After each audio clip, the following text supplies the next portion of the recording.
Hi everyone. Okay, so we left off talking about the interaction of waves, and we did reflection, diffraction, or diffraction, as some people say, but it's diffraction, and absorption are the main ones. So reflection, like reflecting light off of a mirror, or sound waves, like in our room with the echoes. Diffraction just means the ability of a wave to travel around a medium, or around an obstacle, I should say. Sorry, through a medium. If it's sound, if it's light, we can bend light, but that takes lasers and other fun stuff. Um, but waves can bend, and that phenomenon is called diffraction. But and absorption. So I'm in our bedroom upstairs here, and if I really wanted to be technical, I could put up some like a thick, heavy carpet or towel or something to kind of dampen the sound. And you might have noticed last year during virtual schooling that one of the best ways to make you sound good, I guess, on a computer was to be in your closet, because your closet has a lot of clothes. Closet doors closed. But your closet has a lot of clothes, and they absorb sound because they're made out of fabric. So if you go into a podcasting studio or a music studio, you'll notice there's a lot of foam pads on the wall that absorb sound. And that's on purpose because you want directional sound. So I'm talking into my laptop, which is in front of a wall on my desk here. So it's not going to be the best sound in the world. I apologize. But absorption is another way that we can manipulate waves, and that waves interact with matter. But for this video, we have two things that I'm really excited about, and this is one of my favorite topics that we get to discuss because it leads into quantum mechanics. So, interference and what we call the superposition principle, superposition, or principle of superposition, or superposition. For the rest of the year, I'm going to talk about superposition a great deal. All that means is that there's a wave and maybe another wave, and the two waves interact. And when two waves interact, they have what's called superposition. We'll talk about what that means and the ramifications of that. But in 8th grade, you talked about constructive and destructive interference. So two waves interfering with each other. And we're going to talk about that today as well, but take it a step further and give you something to think about going into the holiday season. So if you've been to the ocean, you've been on the lake, and maybe you've seen two waves that hit each other, or the bathtub even. My kids love making waves in the bathtub. So my 6-year-old is a big fan. So when two waves hit each other, they either cancel each other out or they add their amplitude. And remember, amplitude is the characteristic of a wave that has to do with the position of the crest or the trough. In this case, the crest with kind of what we call the normal line. So from the normal line up to the crest is a measurement of the amplitude, or the amount of energy that a wave carries. Not from the trough to the crest, but from the normal line, from the baseline, from the equilibrium, as we might call it in physics as well. So there are a couple of types of interference when two waves collide into each other. So here's an example of a picture of two waves colliding into each other that you might have seen before on a river or lake or creek or the ocean. In this case, this is probably on the surface of a pond or something like that. But you can see we've got two places where the water's been disturbed, and we've got the outward waves and the outward waves of this disturbance, and they're crossing at almost right angles here, and they make these beautiful interference patterns. And sound waves do this as well, and we're going to talk about that with our AirPods here. But there are two types of of interference that we're going to look at: constructive interference. And I'm going to highlight this. The example of two waves of similar size colliding and forming a wave with an amplitude greater than either of the original waves is called constructive interference. So I'm going to highlight that. The example of two waves of similar sizes colliding and forming a wave with an amplitude greater than either of the original waves is constructive interference. So you're doubling the amplitude, if you will, or you're adding the amplitude if the waves are about the same size. So here's an example over here. This is constructive interference. So wave 1, wave 2, and you can see the amplitude is here in this area. And here's the other wave. And these waves have the same crest in position and the same troughs in position, and they have very similar wavelengths from one crest to one crest or one trough to the next trough. So when these waves collide with each other, they make a wave that has double the amplitude. So you see that is double the amount of energy, double the amplitude from those two waves.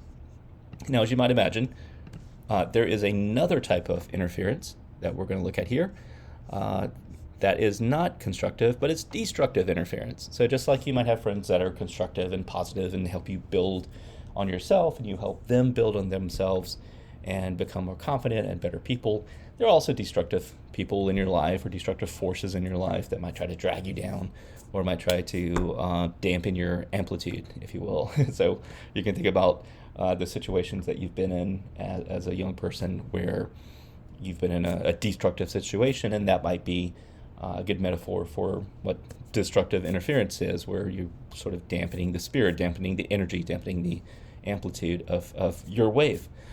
So when two waves combine to form a wave with a smaller amplitude than either original wave had, this is called destructive interference. I'm going to highlight that. Destructive interference occurs when the crest of one wave overlaps the trough of another wave. So if we go back to our image here, this is constructive, this is destructive. And I don't have my pen hooked up. I was going to write on these. I'll have that for you after the holidays. So this is constructive interference, this is destructive interference. And you see these waves match their crest and their trough. So here's the trough of this bottom wave with the amplitude here, and here's the trough. And when those crests and trough meet, if the wave has a similar wavelength,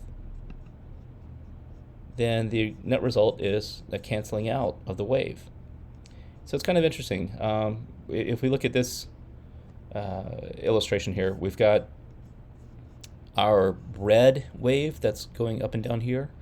We have our green transverse wave that is moving to the right, and you see the positions here. We have our blue transverse wave that's going to the left, and this looks really kind of trippy fun, a little mesmerizing to watch. But if you notice, when we get the amplitudes of the crest matching, we get double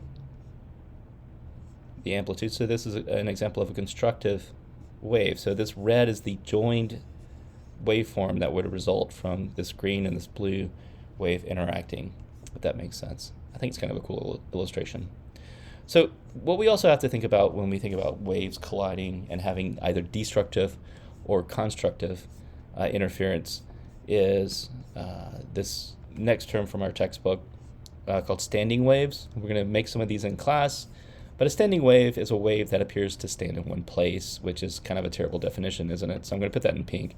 I love pink, but it's not that it's because it's bad, but pink because it's a little different, and we're gonna improve on this definition. Standing waves are produced by two waves interfering with each other as they travel in opposite directions, just like that green and blue.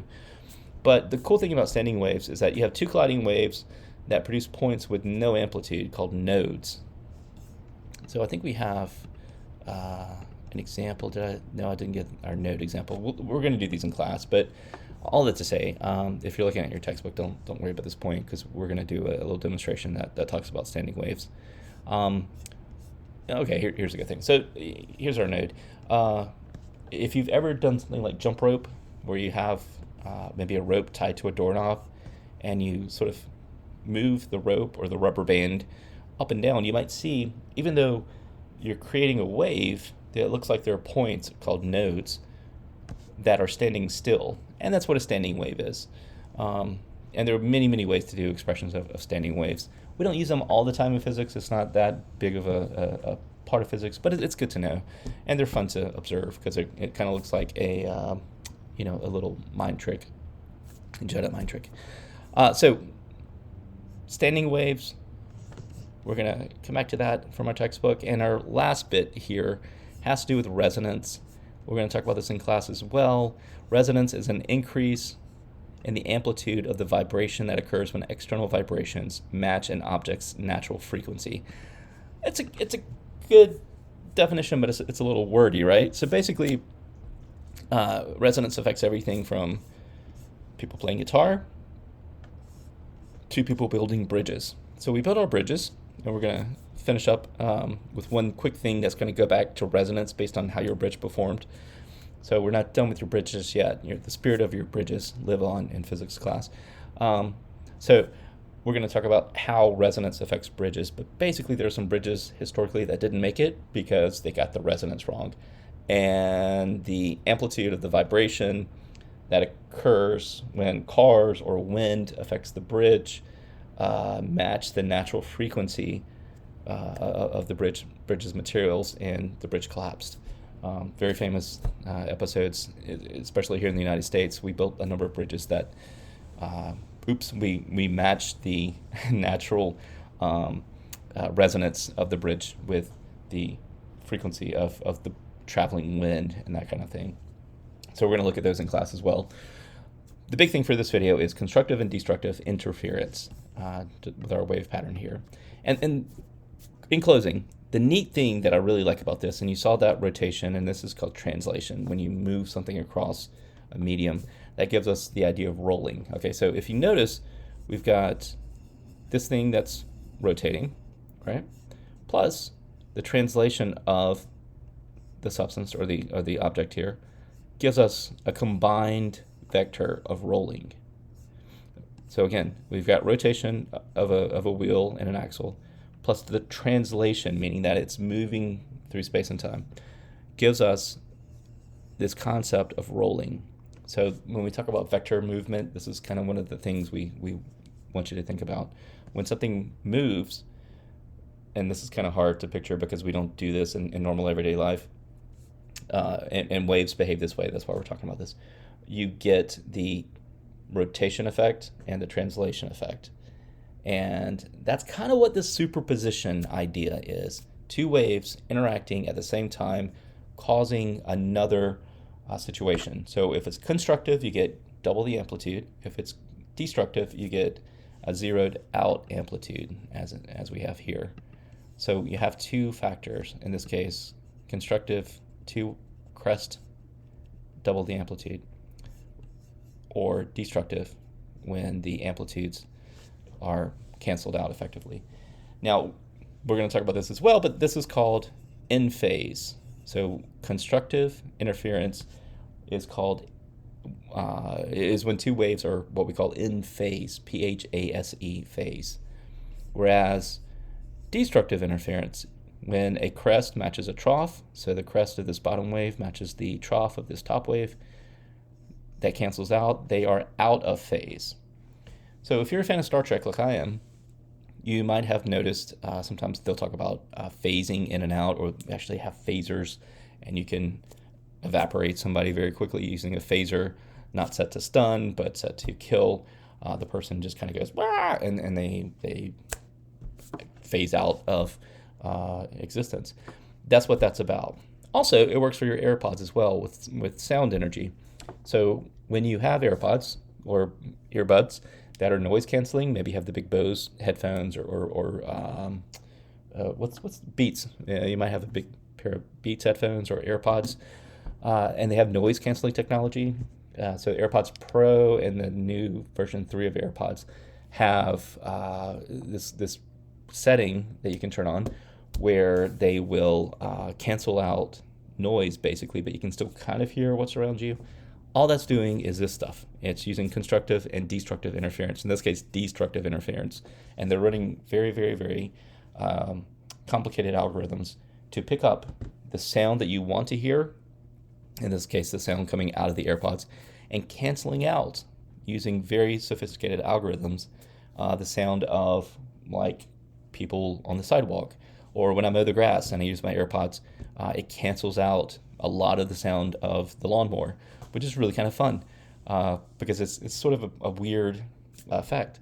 And you might notice that next time you have a pair of AirPods, or if you have your Beats noise canceling headphones, or if you fly on an airplane, a lot of times everyone has the Bose noise canceling headphones to cancel out all the engine noise and the sound of the stewardess and the sound of the person beside you who wants to ask what you do for a living, and you really don't want to talk. You just want to, grab your book or take a nap.